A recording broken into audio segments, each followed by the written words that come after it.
The sun was setting on the quiet human colony of Aurelia as the sky turned soft orange and purple, and the school bell rang for the last time that day. 7 young children stepped out of the small building carrying their backpacks and talking about their day with laughter in their voices.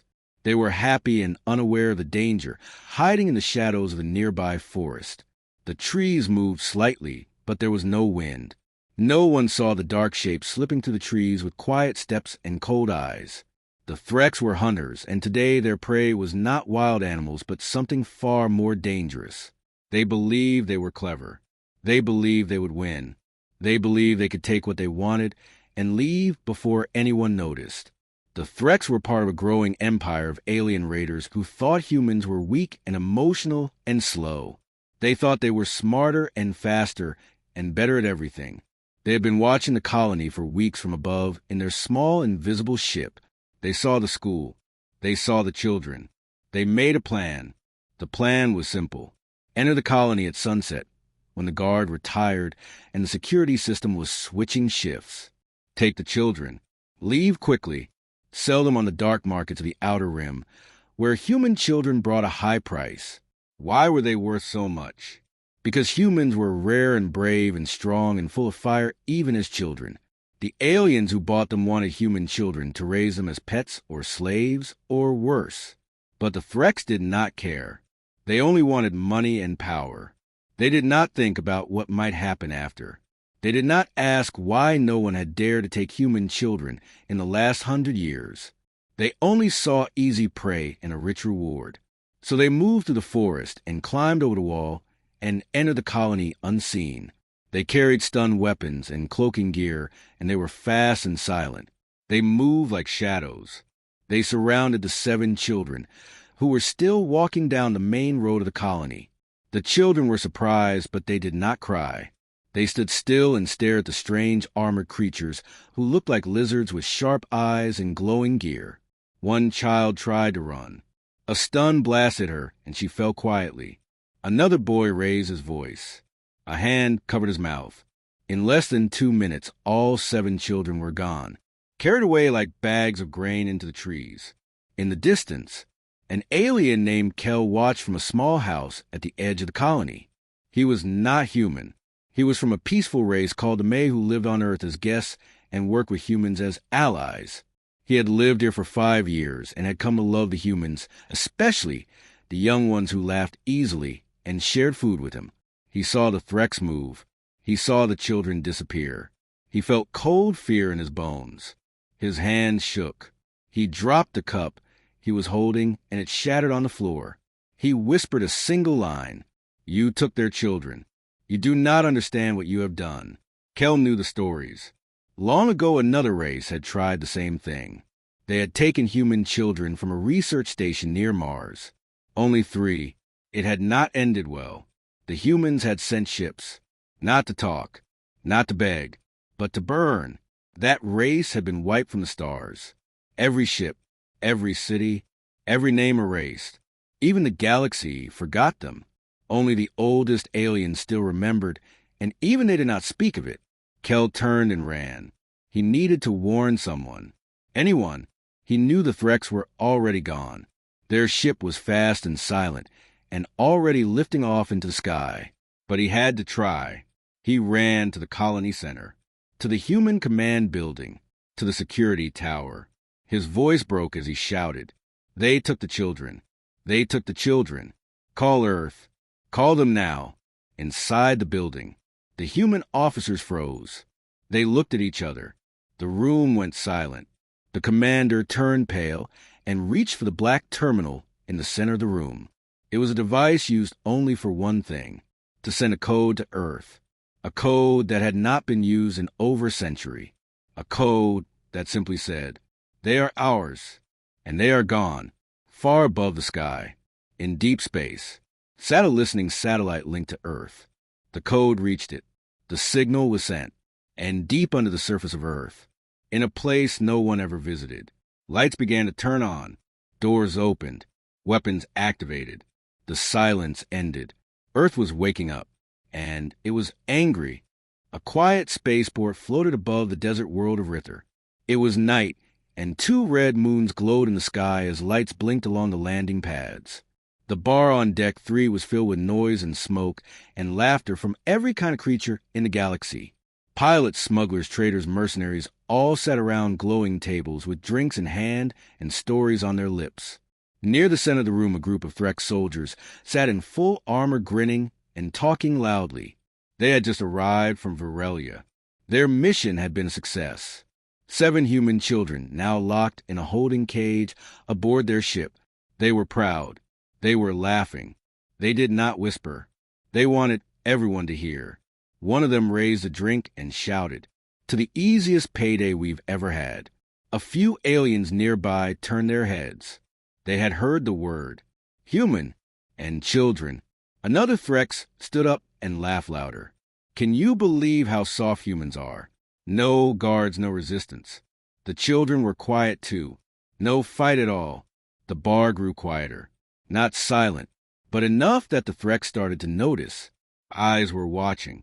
Whispers began to move from table to table. At the far end of the bar, in the shadows, a tall figure stood slowly. He was wrapped in a long, dark cloak, and his skin was pale blue like ice. One of his eyes glowed with a soft red light. His name was Quran. He was a veteran of 4 galactic wars. He had scars across his face and metal fingers from battles he never spoke of. He was not known for fear. But when he walked toward the Threx table, his steps were slow and heavy. He stopped in front of them. His voice was low and rough like rusted metal. "You took human children." The Threx leader grinned and nodded. "Yes, we did. Easy catch. They will fetch a high price." Quran said nothing for a moment. Then he leaned closer. "Do you know what you've done?" The Threx laughed again. "Yes, we got rich. No more patrol duty for us." Quran's hand slammed the table, and his voice rose like thunder. "You fools, you have invited death. Not just for you, but for your families, your ships, your cities, your entire world." The room went completely still. No one moved. No one spoke. Quran looked around. He pointed to an old scar on his neck. "This," he said, "this was from the last time someone touched a human child. A long time ago. A race called the Corval did the same. They took 3. Just 3. Not 7 like you. Earth waited 2 days. Then came with fire." The Threx stopped smiling. Quran's eyes locked with theirs. "The Corval are gone now. Not defeated. Gone. Their cities were melted. Their moons cracked. Their name removed from every record. Their bones float in space."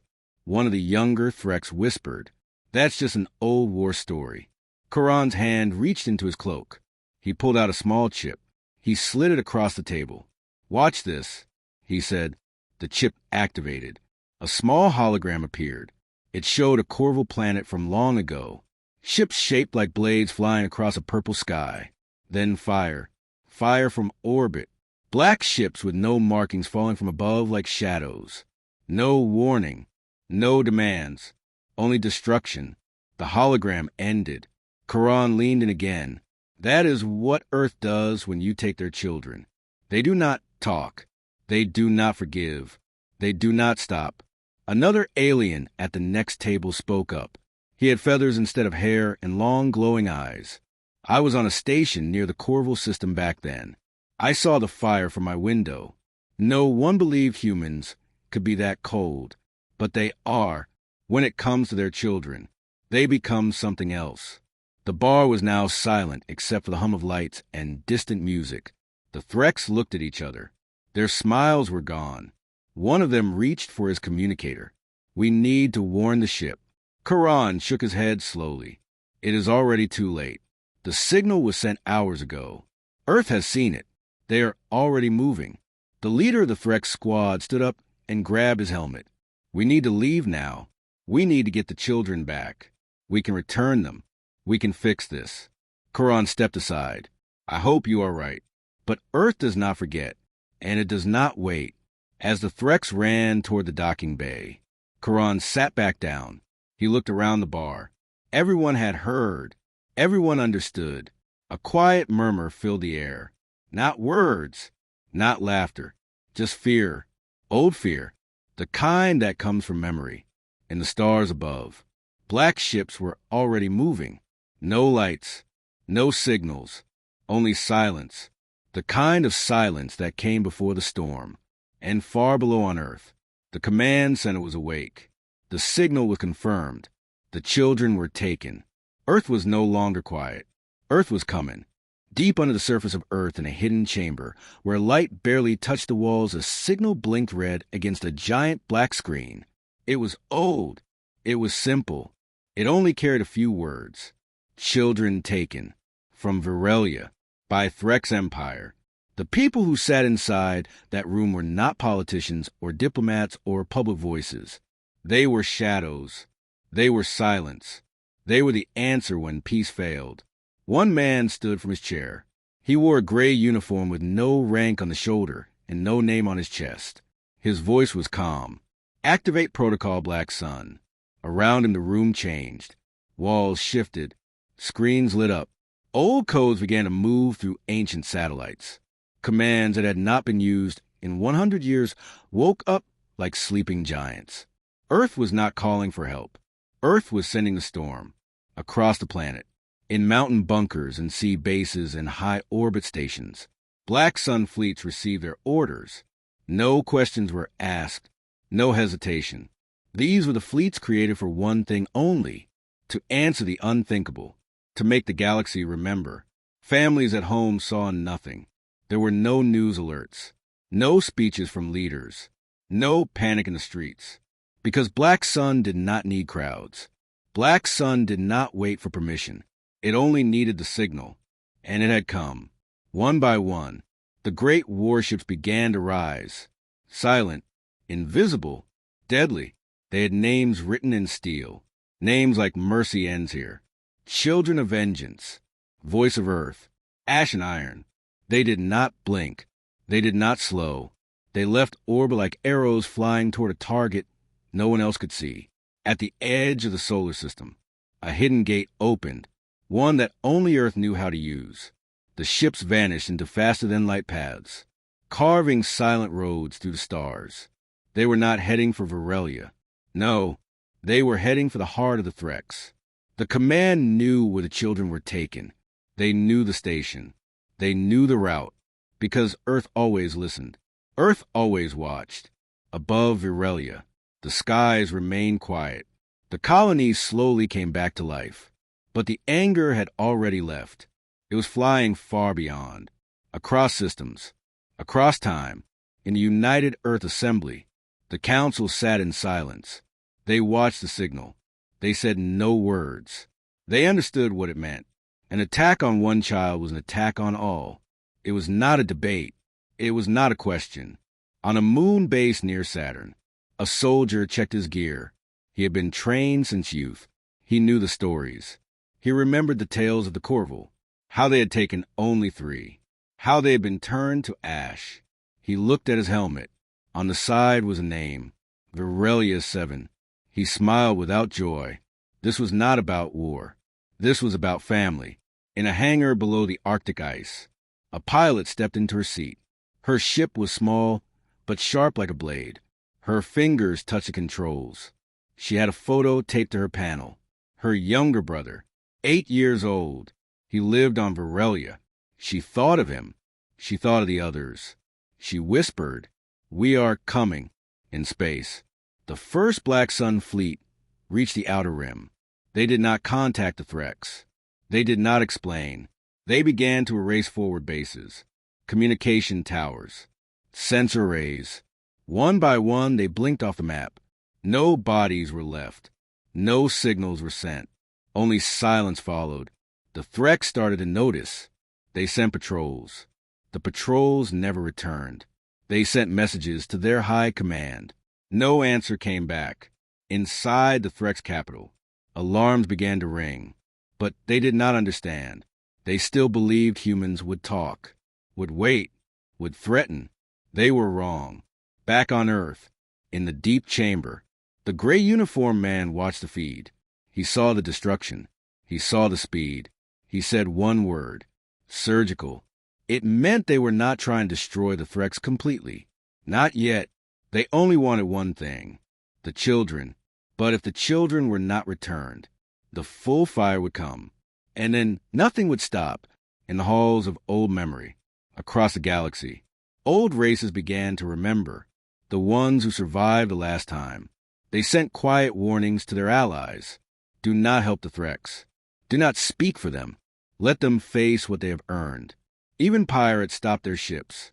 Even warlords held their breath, because Earth was moving, and when Earth moved, the stars themselves seemed to tremble.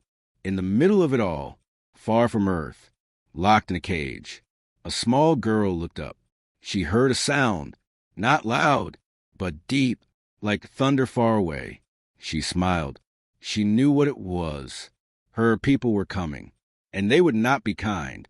The room was cold and dark with metal walls that hummed softly with the sound of engines deep inside the Threx ship. The children sat close to each other on the hard floor, wrapped in thin blankets that did little to stop the chill. No windows, no sky, no stars, only dim lights above them flickering every few minutes like the heartbeat of something watching. Emma was the oldest, 10 years and full of fire.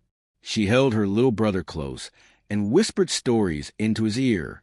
Stories about home, about Earth, about the trees and rivers and birds that sang outside their window. Her voice stayed calm, but her eyes never stopped scanning the room. She counted the guards. She counted the doors. She counted the time between each visit. Beside her sat Malik. He was quiet but sharp like a needle. He had once taken apart a drone just to see how it worked. Now his fingers moved behind his back, touching the small piece of wire he had pulled from the food tray. He bent it slowly, carefully, making something small and sharp. The others sat near. Sophia with her notebook made of scraps. Josh, who never cried. Lena, who always smiled even now. And Aaron, who had stopped speaking since the day they were taken. Each of them waited. Each of them knew something was coming. Outside the cell, Threx guards walked with slow steps and lazy eyes. They believed their job was done. They believed the humans were scared and harmless. They believed no one could touch them. In the command room of the ship, Captain Varn watched the stars pass. He was tall and covered in dark scales with silver eyes that reflected light like mirrors. He sipped a cold drink and laughed with his officers. No word from the buyers yet, he said, but they will come. They always come. Another officer leaned in. You think Earth knows? Varn scoffed. Earth is slow, soft, too busy with its little colonies. They will send a message. We will send a lie, and it will be over. But as he spoke, a warning light blinked. Small, red, unblinking. The officer touched the screen. A signal. Unknown source. Encrypted. Silent. Varn leaned forward. Show me. The screen flickered. For a moment, nothing. Then a simple message appeared in human language. Return what you took. Varn laughed again. A trick. Some pirate pretending to be Earth. The screen blinked again. Return what you took. This is your only chance. The laughter stopped. The officer looked uneasy. Sir, that came through a Black Sun channel. Varn stood slowly, his drink now forgotten. That is not possible. Black Sun does not speak. The screen blinked a final time. You have one cycle. After that, no more words. Varn turned his officers. Increase guard on the cage. Ready weapons. Inform the fleet. Something is wrong. Back inside the cell, Emma noticed a change. The guards now looked nervous. They whispered. They checked their weapons more often. She turned to Malik. Now, she said. Malik nodded. He moved toward the tray again and dropped the small wire into a corner. Then he sat back and waited. The trap was simple, but clever. The wire touched the corner panel where the lock cable ran just beneath. A spark, a flicker, and then a low click, almost too soft to hear. Emma stood. She walked to the door. She pushed. It did not open, but it was no longer locked. She turned to the others. Stay close. Stay quiet. We move when they sleep. Above the cell. On the bridge. Another signal arrived. This one was not a message. It was an image. A Threx outpost on the rim. Now gone. Burned from orbit. No survivors. Varn's eyes went wide. He opened a line to fleet. They are coming. Prepare everything. But it was already too late. Black Sun ships had entered the system. Silent. Invisible. Watching. They did not fire. Not yet. They waited. In the cell, hours passed. The guards rotated. One fell asleep in his chair. Emma moved. So did the others. They reached the door. She pushed it open slowly. It gave way without a sound. They stepped into the hallway.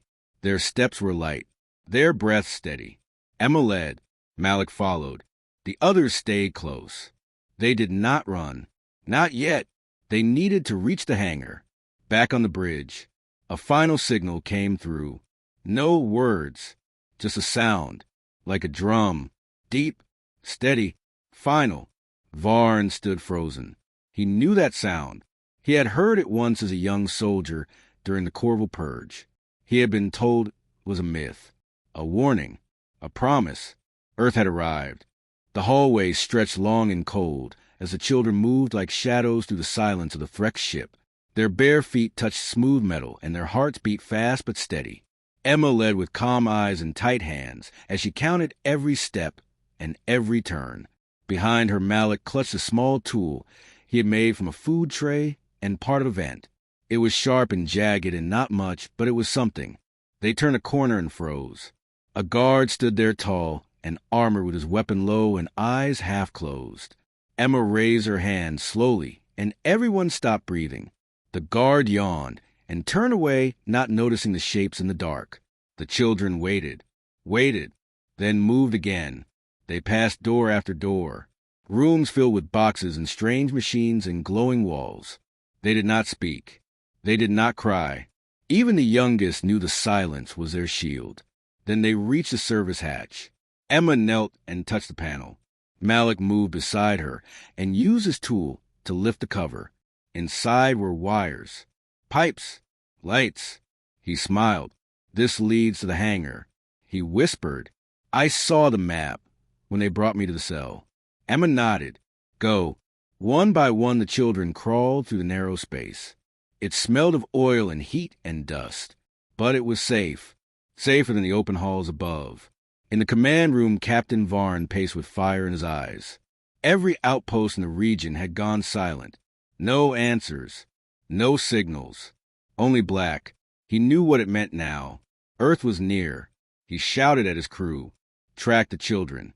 Seal every door. Prepare to jump. But it was too late. Below, the hangar lights blinked to life, and the children stood near a small shuttle tucked behind a row of cargo crates. Emma ran to the hatch. It was locked, but Malik was already there. His fingers flew across the panel. He closed his eyes and listened to the hum of circuits and soft clicks. The door opened. They rushed inside.